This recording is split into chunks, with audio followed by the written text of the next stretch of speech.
Well, the big sport here on Parliament Hill these days is trying to time the next election.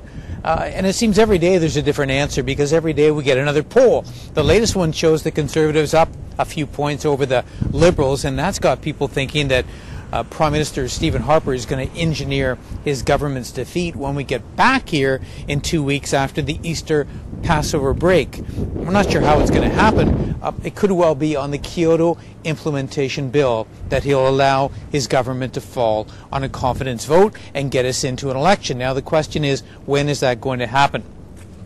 Current thinking? I would say the end of May is when we're likely to have a vote. Now, the signals are all around us. In fact, I'm just on my way over to Centre Block right now because the Liberal leader, Stephane Dion, is doing something quite uncharacteristic. He is having a rally of Liberal staff members and letting the media in. Now, this doesn't happen very often, and it seems to signal the fact that the leader of the opposition believes that this election call is close at hand. So come with me right now. We're going to go over and see what this guy says in this very unusual event, because you know what the next event is going to be. It's coming.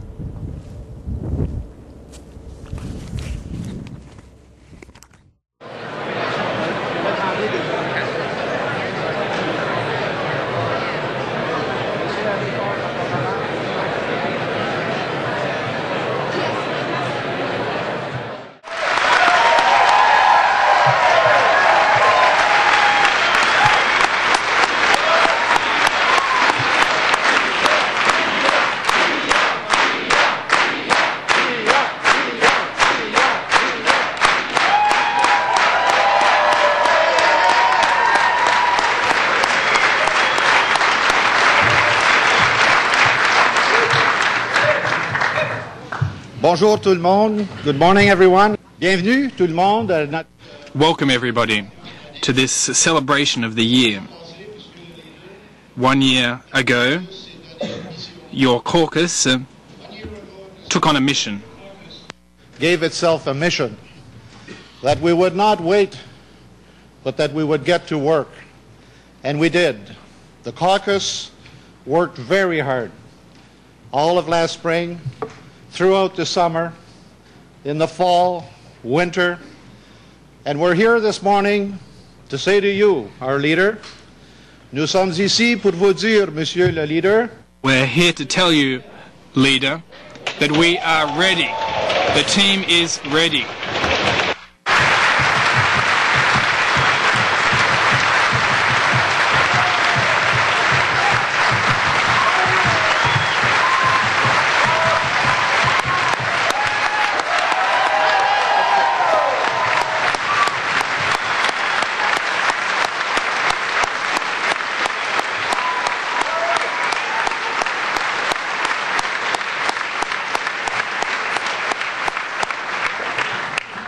Comme vous le savez, as you are aware, this caucus is full of talent. Is abounding in talent. There are so many different talents in this caucus, and we managed to bring it all together. While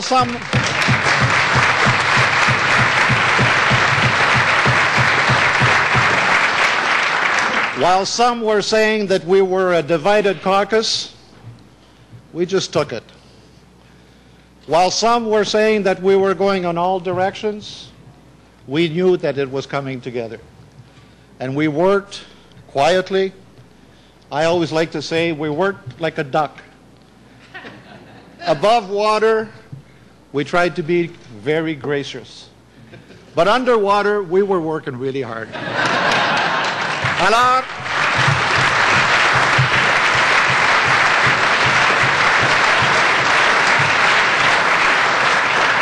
Alors, Monsieur le Leader. So, Leader, let me introduce your team, your Liberal family.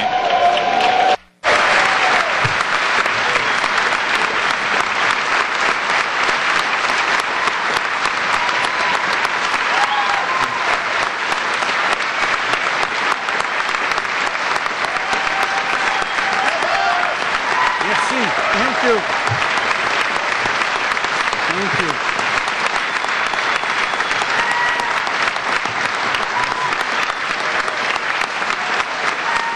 Thank you. Merci. Merci.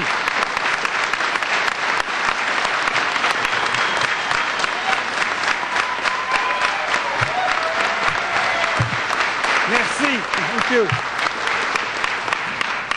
Merci, merci chacun et chacune. Thank you to all of you. Thank you, Mr. Chair, for presiding over this caucus in such a talented way, and it is an extraordinary caucus. Dear Liberal friends, these 2 upcoming weeks will be crucial. When we go back to our ridings, we will have a great deal to say to Canadians. And I am counting on you to explain to Canadians why the Conservative budget is bad for our country.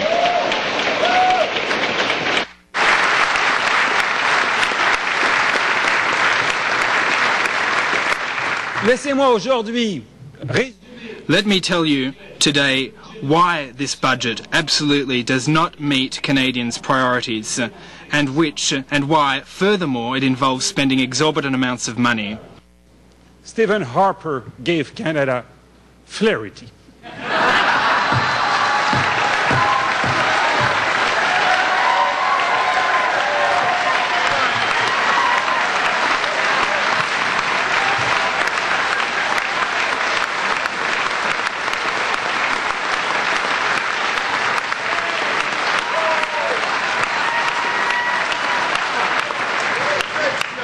And let's talk about the result.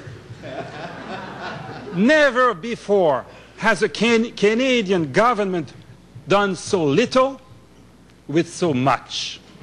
This budget is unfair. This budget is short-sighted.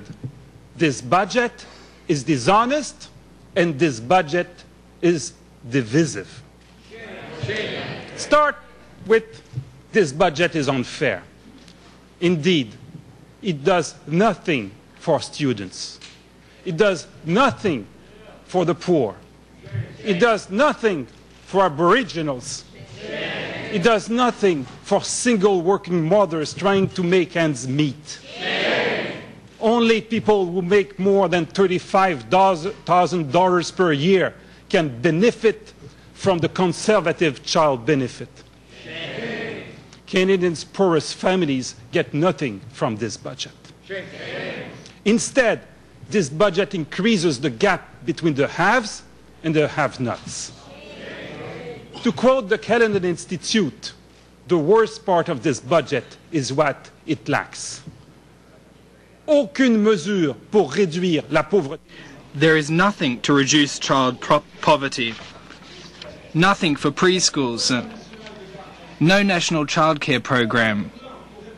No plan to meet the pressing infrastructure needs. No commitment to put an end to the disastrous living conditions in which Aboriginals live. And no housing program. Short-sighted. The government has the responsibility to ask, where do we want Canada to be in 10 years? And how do we get there? In 10 years, it's very clear what we want. We Liberals. I want, and we want, a richer Canada, a fairer Canada, and a greener Canada.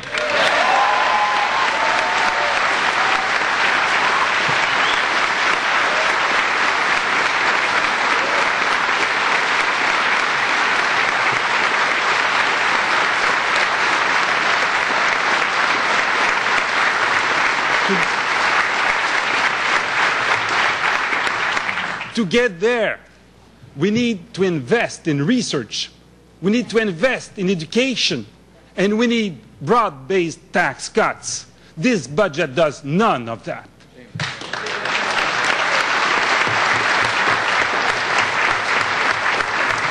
Maybe Mr. Harper thinks that the world owes Canada a living. The world economy is becoming tougher and more competitive. The environmental challenges are becoming larger. I want Canada to be on the podium of the sustainable economy. I want to take Canada in the right direction. Nancy Hughes Anthony, the president of the Canadian Chamber of Commerce, said about the budget, this government promised to make Canada more competitive, and I think they broke that promise today.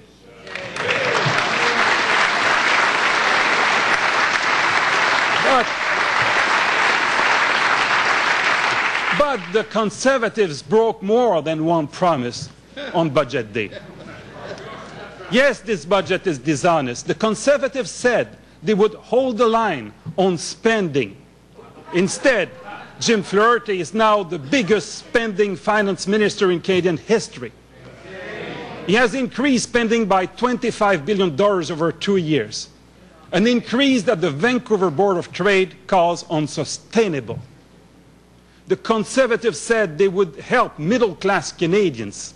Instead, they raised income taxes, taking an extra $1.4 billion out of Canadians' paychecks. The Conservatives promised not to tax income trust. Mr. Harper made that promise himself. Then he went back on his word, and 1 million Canadians paid the price. The Liberal income trust plan would soften the blow and put back some of the money that was ripped out of Canadian savers.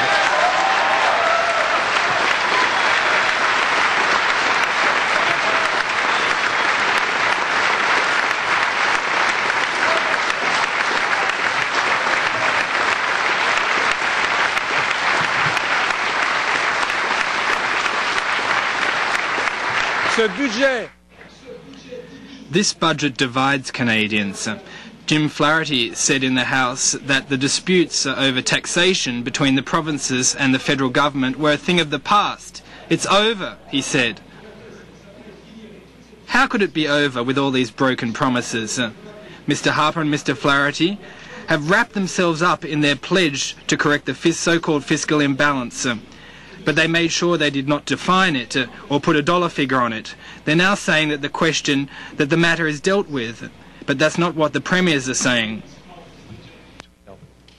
Premier Lorne Calvert called this budget a betrayal. The premiers of New Brunswick and British Columbia said the same. The premier of Nova Scotia is taking the federal government to court. So much for the end of bickering.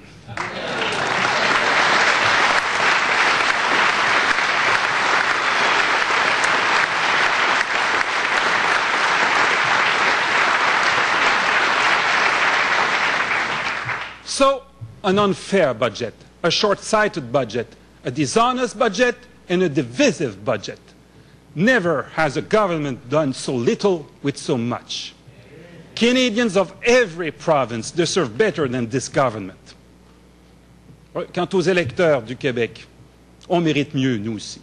Quebec voters deserve better than this government. Much more than this government. Never has a Canadian Prime Minister tried so hard to interfere in a provincial election and in such a manipulative way. On federal spending power, Mr. Harper said that his policy would depend on how Quebecers voted. Every Quebec party condemned this language and called it veritable blackmail, and this certainly didn't help Premier Jean Charest. How and why he wants to further limit the role of the federal government. He must explain which powers, which responsibilities he wants to take away from the federal government. And he must justify it in terms of the public interest, not in terms of blackmail and electoral manipulations.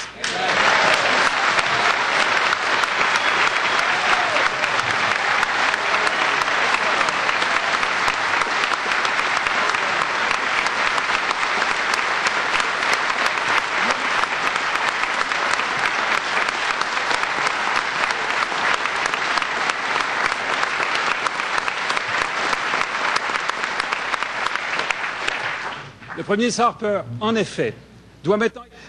Harper must now explain to all Canadians how and why he wants to further limit the role of the federal government.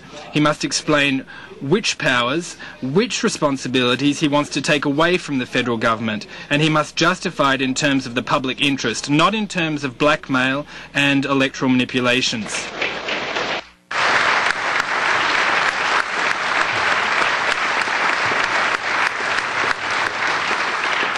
Les Canadiens méritent. Canadians deserve better, whatever their home province may be. And throughout Canada, I'll say the same thing in both French and in English, in both official languages.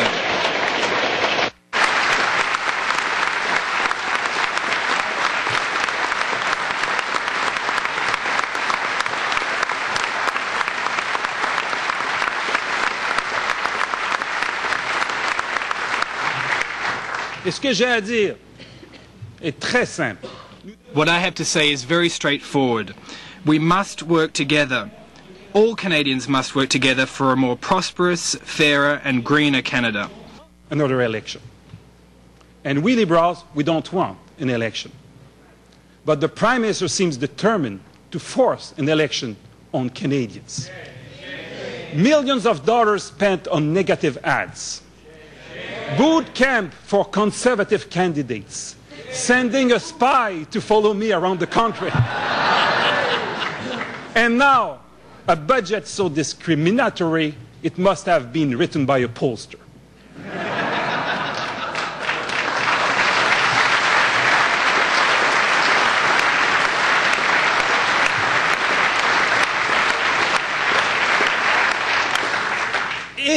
If the Prime Minister wants to force an election on Canadians, so be it. The Liberal Party is ready.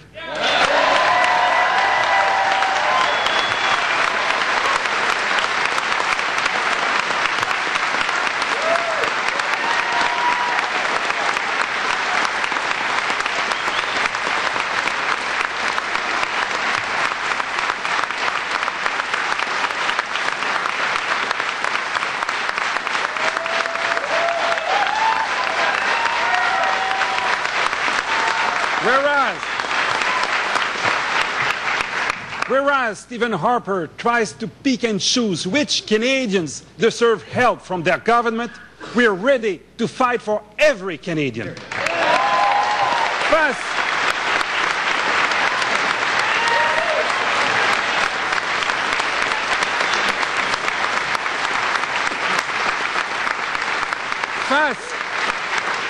Face à un Stephen Harper. Unlike Stephen Harper, a divisive and scheming man, we're ready to offer hope, unity and forward-looking ideas. Face à un Stephen Harper. Unlike Stephen Harper, who makes a mockery of the provinces, we're ready to offer partnership and respect.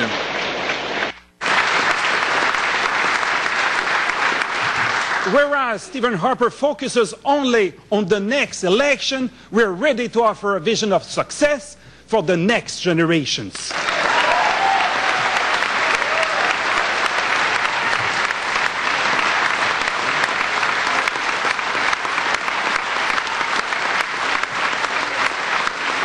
We're ready. We're ready.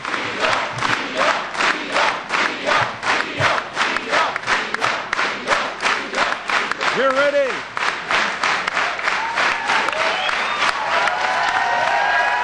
We're ready. We're ready to build a richer Canada, a fairer Canada, a greener Canada for us, for our children, for the next generations, and for the role of Canada in the world.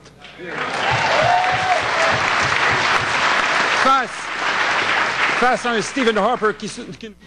Unlike Stephen Harper, who does not want to see, who cannot see beyond the next election, we have a plan for success for the next generation. We're ready to build a more prosperous, fairer, more sustainable Canada for ourselves, for the future generations, so that Canada takes its rightful place on the world stage.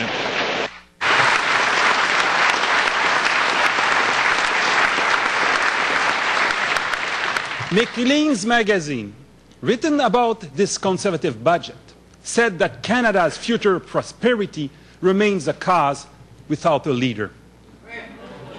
With your help, my fellow Liberals, I will be that leader for Canada.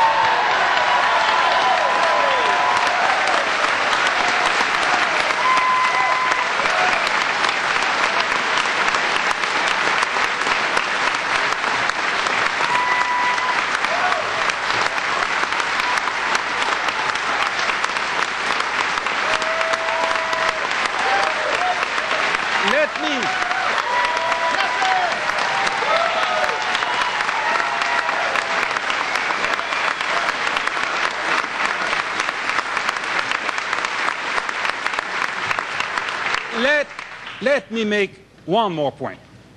I am a very determined person. I will fight this coming election whenever it may come, and I will fight hard. Canadians will know who I am and what I stand for. And they will know what Mr. Harper's regime will do to this country.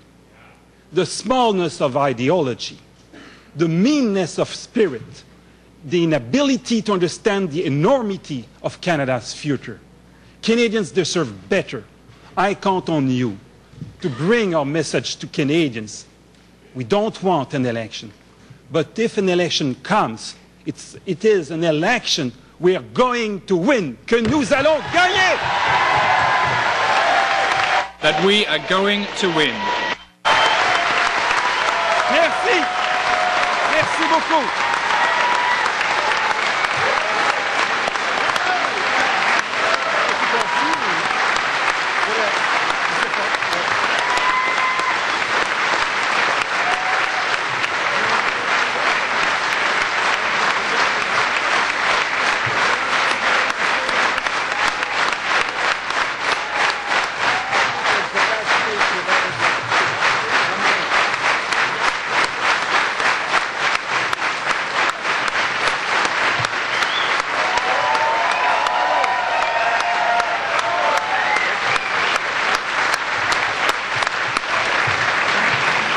Merci beaucoup, Leader. Thank you very much, our Leader. I'll ask our House Leader now to say a few words to us and keep this party going. Colleagues, ladies and gentlemen, it's 10 minutes to 10. We have to be in the House to deal with this government. But, Mr. Leader, on behalf of all of us in the caucus, in the House of Commons, in the Senate, all of us who work with you and for you around the Hill in any capacity, this morning we simply want to say thank you, sir. You have given us that inspiration and that confidence to deal with the challenges that we must face. We will face them, and we will stand with you on that future election night, whenever it is, to celebrate a great Liberal victory. Thank you.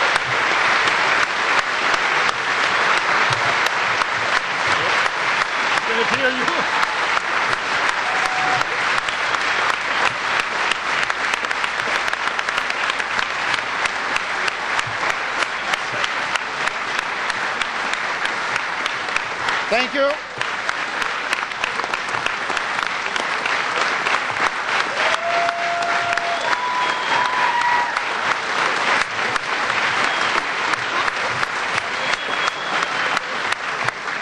Thank you. Merci beaucoup. Et tout ce qui reste à dire et à faire.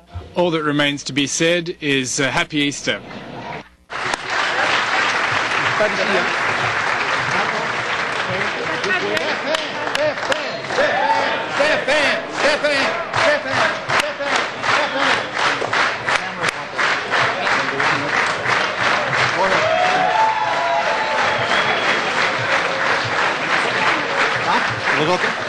Thank you.